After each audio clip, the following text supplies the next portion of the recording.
देखिए, मैं आप लोग को इतनी सुंदर नसीहत देने जा रहा हूँ कि किसी भी प्रतियोगिता की तैयारी, किसी भी कंपटीशन की तैयारी कैसे कीजिए। तरीका बताने जा रहा हूँ आप लोग। सबसे पहली बात, अगर आप कंपटीशन की तैयारी करते हैं, पॉइंट नंबर 1, कलम डायरी सब खोल लीजिए, रजिस्टर सब। पहला पॉइंट के समसामयिकी पर ध्यान दीजिए, जो कहते करंट अफेयर्स। करंट अफेयर्स पर ध्यान दीजिए और रोज डेली हिंदी और इंग्लिश अखबार पढ़िए। और आज के युग में हर घर में टीवी लगा हुआ है, जो न्यूज आता है उन न्यूज को आप सुनिए और टू द पॉइंट बातें हैं उसको आप कलमबद्ध कीजिए।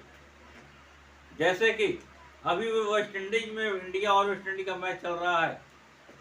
पदार्पण मैच में यशस्वी ने कितने बॉल पर कितने रन बनाया, कितने चौके कितने छक्के मारे, इसको रिकॉर्ड कीजिए। ऐसा वाला आपको आ सकता है। कंपटीशन के विद्यार्थियों के लिए जो मैंने नसीहत दे रहा हूँ, तैयारी कैसे करने का तरीका दे रहा हूँ। मणिपुर में जो हिंसा भड़का वो कितने तरीके भड़का था। चंद्रयान 3 चंद्रमा पर छोड़ा गया श्रीहरिकोटा से इसरो के द्वारा, भारतीय सरकार के। तो वो कितने तरीके छोड़ा गया, कितने बजे छोड़ा गया वो, और अभी वो किस कक्षा में चक्कर लगा रहा है वो चंद्रयान 3। इस सबको आप सबसे पहले, अगर आपको तैयारी करनी है प्रतियोगिता की, तो इन सबको रिकॉर्ड कीजिए। 24 आवर्स आप माइंड में इसको रखिए। तब जाकर नहीं, इसके बाद, इसके बावजूद जो आपका सब्जेक्ट बेटर है, अब जिस क्षेत्र में, और क्योंकि आज सबसे पहली बात मैं आपको बता दूं कि कौन सा ऐसा कंपटीशन है जिसमें मैथ, साइंस, सोशल स्टडी और सोशल स्टडी, जिसमें चारों सब्जेक्ट आते हैं, इकोनॉमिक्स, पॉलिटिकल साइंस और हिस्ट्री, ज्योग्राफी नहीं पूछे जाते हैं, सभी पूछे जाते हैं। साइंस तीनों समय पूछे जाते हैं, मैथ पूरा पूछा जाता है, क्वेश्चन आते ही हैं, और इंग्लिश। इन सब पर बेसिकली फोकस कीजिए, इंटरनली इसको स्टडी कीजिए। इसके बावजूद एटीट्यूड, इस पर भी, जैसे एटीट्यूड का एक एग्जांपल देता हूं। आप पढ़े लिखे विद्वान सज्जन व्यक्ति हैं, आपको रास्ते में किसी ने गाली दे दिया, थप्पड़ मार दिया, तो आप क्या कीजिएगा? वहां जवाब देना पड़ेगा आपको। कैसे उसको कंट्रोल कीजिएगा? आप कक्षा में गए, क्लास में पढ़ाने के लिए, जब आप तैयारी कर रहे हैं तो जरूर कहीं ना कहीं आप ट्यूशन पढ़ा रहे होंगे, कोचिंग या प्राइवेट स्कूल पढ़ा रहे होंगे। आपने इस कक्षा में चले गए, क्लास में, अब जैसे गए हर क्लास में, और ओवर वर्ल्ड की बात कहता हूँ, 2-4 ऐसे स्टूडेंट होते हैं, तो कहीं किसी ने आपको छेड़ दिया, इस स्टूडेंट ने कुछ आपके साथ शरारत कर दी, तो वहाँ उसके साथ क्या बिहेव कीजिएगा? क्या उसको लाठी मारिएगा, डंडे मारिएगा, क्लास बाहर कीजिएगा, या क्या कीजिएगा, या प्रेम से समझाइएगा उसको? इन सारी बातों को अमल करना है आपको, अगर आप कॉम्पिटिटिव तैयारी कर रहे हैं तो। क्योंकि प्रतिस्पर्धा, जो प्रतियोगिता होती है, वो आपको पूरे बॉडी लैंग्वेज का, बॉडी माइंड का, नस नस का जो एग्जाम लेती है वो। तो सबसे पहला कर्तव्य काम है आपका समसामयिकी, जो करंट अफेयर्स कहते हैं, उसको 100% मैम लेती है, जो हर प्रतियोगिता किताबों में हर महीने का देता है, वो आता है। किस तारीख को मोदी जी अमेरिका गए, कितने तारीख को रिटर्न हुए, कब वो फ्रांस गए, कितने दिन के लिए फ्रांस गए, तो किस फंक्शन में गए, और राफेल कितने गया फ्रांस, कितने पायलट गए थे राफेल को लेकर वहां, और क्या भारतीय सेना की 3 टुकड़ियां गई थी, एयरफोर्स, आर्मी और नेवी, उसमें कितने कितने सदस्य थे, कितने तारीख को फ्रांस में ये फंक्शन हुआ, वो फंक्शन क्या था, कौन सा था। और इस बार तो नरेंद्र मोदी गए हुए थे फ्रांस उस फंक्शन में, पिछली बार कौन गया फ्रांस में, कौन गए थे। इन सारी बातों को आपको जानकारी रखनी पड़ेगी, और जो बचपन से आप पढ़ते हुए आए हैं उन सभी चीज़ों पर आपको गौर करना पड़ेगा। क्योंकि मैंने भी बहुत सारे सवाल सुनता हूँ, देखता हूँ, या पढ़ता हूँ क्वेश्चन को देख कि ऐसे सवाल पूछे जाते हैं, इतने आसान सवाल पूछे जाते हैं, इसके स्टूडेंट जवाब नहीं देते हैं, जो कि एकदम जनरल। तो इन सारी बातों को अमल करके, ध्यान में रखकर, तब आपको कंपटीशन या प्रतिस्पर्धा या प्रतियोगिता में भाग लेना होगा। ये नहीं कि सिर्फ आपने मैथ का क्लास कर रहे हैं, रीजनिंग क्लास कर रहे हैं ये जनरल स्टडी जिसको जीएस कहते हैं, और जीएस में समझ आपको बताता हूँ सारे सब्जेक्ट आते हैं। हिंदी व्याकरण भी आता है, ग्रामर इंग्लिश तो अलग है, और आपको history, geography, economics, political science से लेकर फिजिक्स, केमिस्ट्री, बायोलॉजी भी आता है जनरल स्टडी में, प्लस जनरल जीके अलग समान अध्ययन, और इसके बावजूद आपका मैथ है। तो इन सारी बातों यानी चहुमुखी तैयारी आपको करना होगा। हाँ, आप जिस क्षेत्र में है उस क्षेत्र को पहले, जैसे आप कॉमर्स के स्टूडेंट है तो कॉमर्स पे आपको फुल कमांड चाहिए। आप आर्ट्स के स्टूडेंट है तो there are so many subject in arts stream. In science stream there are two parts of science stream, एक प्योर साइंस और एक इम्प्योर साइंस। प्योर साइंस में मैथ आ जाता है, math, physics, biology, chemistry. Impure science में biology, chemistry, physics, math नहीं रहता उसमें। तो ऐसे जो आप जिस क्षेत्र में हैं, मन जिस स्ट्रीम से हैं, तैयारी कर रहे हैं, पढ़े हैं, उस पर आपको 100% फोकस करनी है, और दिन दुनिया की खबरें, हर पल की खबरें आपको अपने माइंड में या अपने रजिस्टर में मेंटेन करना है कि कब क्या क्वेश्चन, उसमें जितने क्वेश्चन अगर तैयारी कर रहे हैं, बेशक आप दिल्ली या कहीं भी IAS IPS की तैयारी कर रहे हैं, या मुजफ्फरपुर, पटना या कहीं भी कर रहे हैं, तो इन सारी बातों पर अमल कीजिए। मैं ये वीडियो जो दे रहा हूँ, how to prepare any competitive exams, कैसे किसी भी तरह के कॉम्पिटिटिव एग्जाम की तैयारी, और हर एग्जाम में वही चीज पूछता है, GS, GK, समसामयिकी, मैथ, रीजनिंग, इंग्लिश, ग्रामर। हाँ, कुछ ऐसे एग्जाम है जिसमें इंग्लिश के क्वेश्चन नहीं आते हैं, इंग्लिश ग्रामर नहीं आता है, और ग्रामर नहीं आता, कॉम्प्रहेंशन आता है, comprehension of common error. Common error का मतलब फुल ग्रामर पढ़ना होगा आपको।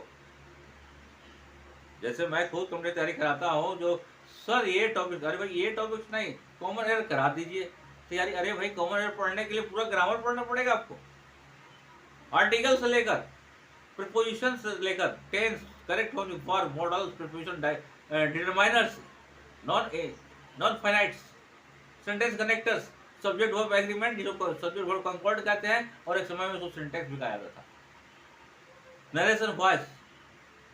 इन सब की फुल तैयारी करनी होगी, तब कॉमन एरर आप सोल्व कर सकते हैं। आ गए क्लास में, सर कॉमन एरर करा दीजिए, क्या कॉमन मामूली है, फुल इंग्लिश ग्रामर है, वो फुल है, वो एक पार्टिकुलर टॉपिक्स नहीं है कॉमन एरर, उसका अलग से बुक आती है, थेसिस है, मैं दे रहा हूँ, अमल कीजिए। अगर तैयारी करनी है इस सिस्टम से, पर सबसे पहले आपको तैयारी करनी है समसामयिक करंट अफेयर्स का। हर घर में अखबार आता होगा, हिंदी या इंग्लिश का, उसके जो भी टू द पॉइंट बातें हैं अंडरलाइन कीजिए, रेड से किसी से अंडरलाइन कीजिए, अपने रजिस्टर में उसको मेंटेन कीजिए, और आप 24 आवर्स में कम से कम 10 आवर्स जरूर पढ़िए, 10 घंटे से ऊपर। और मैं एक नसीहत, इतना सुंदर नसीहत दे रहा हूँ आप लोगों को, self study the best study. स्वयं अध्ययन सबसे महत्वपूर्ण अध्ययन होता है, डिपेंड किसी पर ना होइए। There are so many books in the market, बहुत सारे ऐसे हेल्प बुक है जो आपको हेल्प करते हैं। हाँ, तो गाइड के लिए कुछ ऐसे एक्सपीरियंस्ड अनुभवी शिक्षक को चुनिए जो सिर्फ आपको सही गाइडलाइन दे, क्योंकि गाइड के बिना बहुत ही स्टूडेंट, काबिल स्टूडेंट भाग जाते हैं, जाना है इस रास्ते से चले जाते हैं उस रास्ते।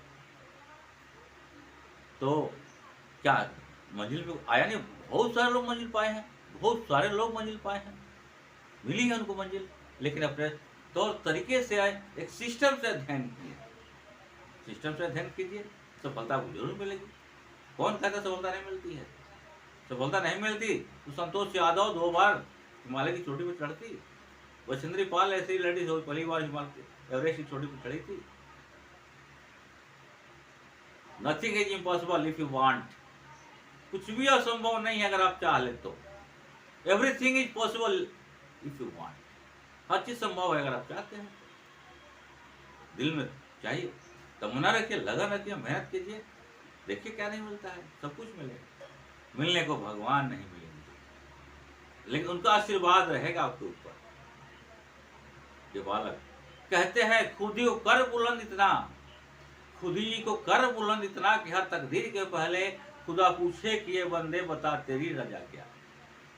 कि अपने आप को पहले इतनी तैयारी कर लीजिए कि वक्त से पहले ऊपर वाले को पूछना पड़े कि बताओ भाई क्यों इतना परेशान हो, क्यों मेहनत कर रहे हो, रात दिन एक कर दिए।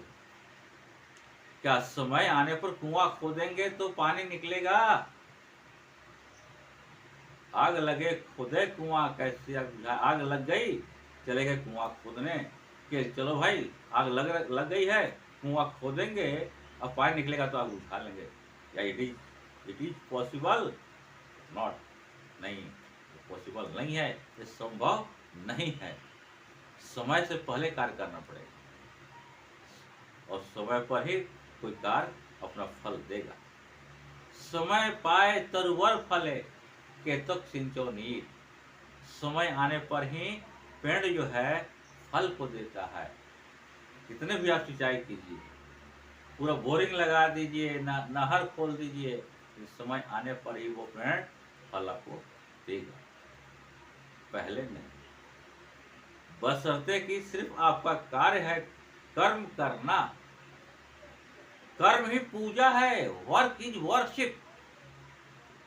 कर्म कीजिए, यानी आप पूजा कर रहे हैं, पूजा कीजिएगा तो फल तो आपको मिलना ही है।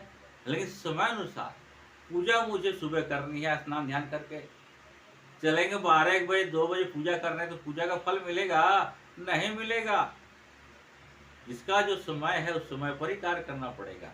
आपका विद्यालय खुलता है 10 बजे, आप पहुंचिएगा 12-1 बजे कि पढ़ने जा रहा हूं तो संभव है? होगी पढ़ाई? नहीं। According to time you have to do work. समय के अनुसार आपको वर्क करना है। देखिए सफलता आपके कदमों में होगी, नहीं तो कुछ नहीं है। तो कभी नहीं घबराइए, नहीं निराश मत होइए। डोंट बी डिसअपॉइंटेड, नहीं निराश नहीं होना है। हारो न हिम्मत, विसारो न हरिनाम। हिम्मत नहीं हारना है, लगे रहना है, नियमानुसार समय के हिसाब से करना है। जो सिस्टम बताया ऐसे तैयारी आपको करनी है। देखिए सफलता आपके कदमों में होगी। और इस तरह से नसीहत रोज मैं दूंगा आप लोगों को। और जो मेरा ये शॉर्ट वीडियो चल रहा है उसमें भी नसीहत ही रहती है और उसमें भी पढ़ाई। जैसे कि आज ही मैं दिया हूँ रिजर्व बैंक ऑफ इंडिया की स्थापना कब हुई, प्रथम उसके गवर्नर कौन थे, और RBI का मुख्यालय कहाँ है, कितने करोड़ रुपये अधिकृत करके रिजर्व बैंक ऑफ इंडिया की स्थापना की गई थी, और जब प्रथम भारतीय गवर्नर कौन थे, और उन्हीं के समय में रिजर्व बैंक ऑफ इंडिया का राष्ट्रीयकरण किया गया, राष्ट्रीयकृत किया गया, नेशनलाइजेशन किया गया, कब किया गया, जो मैं अपने शॉर्ट वीडियो में अभी दे दिया हूँ। इसको आप देखिए, सब्सक्राइब कीजिए, लाइक कीजिए और दूसरे को भी कहिए। और मैं आपको रोज देता जाऊँगा एक नसीहत, how to prepare for your competitive exams. Wish you good luck, good night.